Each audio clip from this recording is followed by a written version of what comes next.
Assalamualaikum warahmatullahi wabarakatuh. Seperti biasa, sebelum memulai pembelajaran, jangan lupa untuk subscribe, like, and comment, serta share video ini. Dan terima kasih banyak buat kamu yang sudah subscribe. Bagi kamu yang belum, mohon subscribe ya. Oke? Dalam pertemuan kali ini, kita akan memasuki bab 3, yaitu mengenai kesatuan Indonesia dan karakteristik daerah. Dalam bab 3 ini ada 5 submateri atau 5 pembahasan. Yang pertama yaitu wilayah negara Indonesia, kedua Indonesia sebagai negara kesatuan, ketiga persatuan dan kesatuan Indonesia, keempat karakteristik daerah dalam NKRI, dan yang kelima mempertahankan persatuan dan kesatuan. Dan yang akan kita bahas sekarang yaitu mengenai A, wilayah negara Indonesia. Setiap negara punya wilayah atau tempat di mana negara tersebut berada, mencangkup daerah mana saja yang menjadi tempat atau wilayah Indonesia. Di zaman Majapahit, wilayah kekuasaannya mencangkup seluruh daerah di Nusantara ini. Panglima Majapahit bernama Gajah Mada bersumpah untuk menyatukan seluruh daerah Nusantara menjadi satu kesatuan wilayah. Sumpahnya yang dikenal dengan Sumpah Palapa. Tidak ada negara yang tanpa wilayah, maka saat akan mendirikan negara Indonesia, para pemimpin bangsa pun segera berdiskusi. Kalau Indonesia menjadi negara, daerah yang menjadi tempatnya di mana saja. Dalam sidang kedua, Badan Penyelidik Usaha-Usaha Persiapan Kemerdekaan atau disingkat dengan BPUPK, tanggal 10-17 Juli 1945, soal wilayah ini didiskusikan khusus.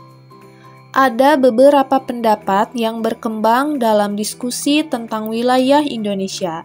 Semua pendapat tersebut menyepakati bahwa wilayah negara Indonesia adalah kawasan kepulauan di sekitar garis khatulistiwa yang berada di antara benua Asia dan Australia seperti sekarang. Daerah mana saja yang termasuk di wilayah itu yang masih perlu didiskusikan kembali. Yang selanjutnya, pembatasan wilayah. Seperti rumah yang jelas tempatnya, negara pun perlu tempat atau wilayah yang jelas. Karena itu, pada hari pertama dan kedua dalam sidang kedua BPUPK, tanggal 10-11 Juli 1945, soal wilayah tersebut sudah dibahas atau didiskusikan. Saat itu, beberapa pemimpin memiliki pendapat berbeda soal daerah mana saja yang perlu menjadi wilayah Indonesia.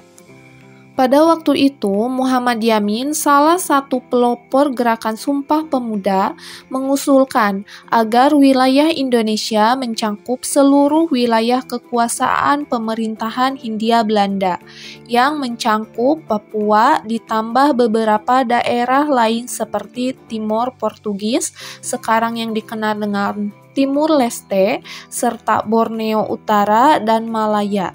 Sementara menurut Yamin, sebagai pakar sejarah, sebagian wilayah Papua dulu termasuk bagian dari Kesultanan Ternate.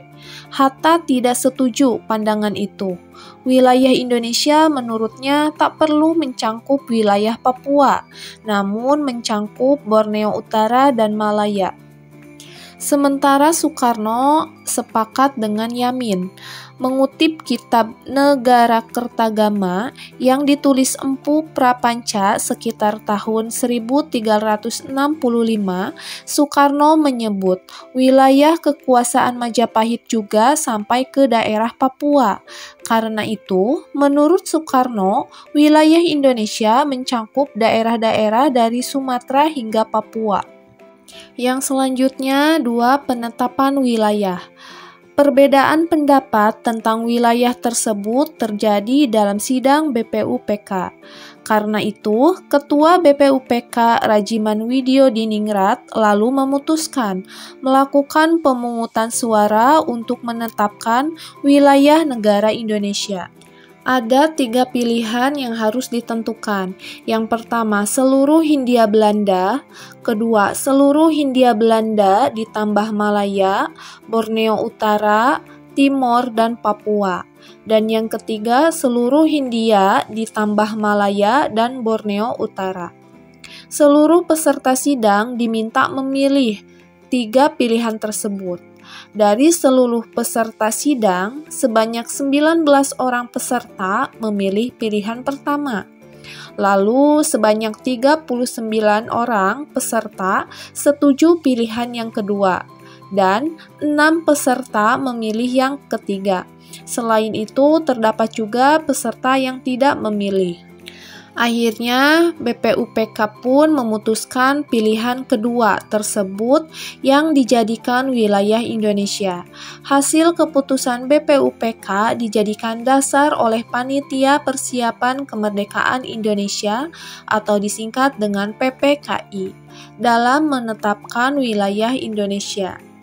Selanjutnya, Malaya dan Borneo Utara yang dikuasai Inggris memutuskan untuk menjadi negara sendiri, sehingga menjadi negara Malaysia, Brunei, dan Singapura yang sekarang.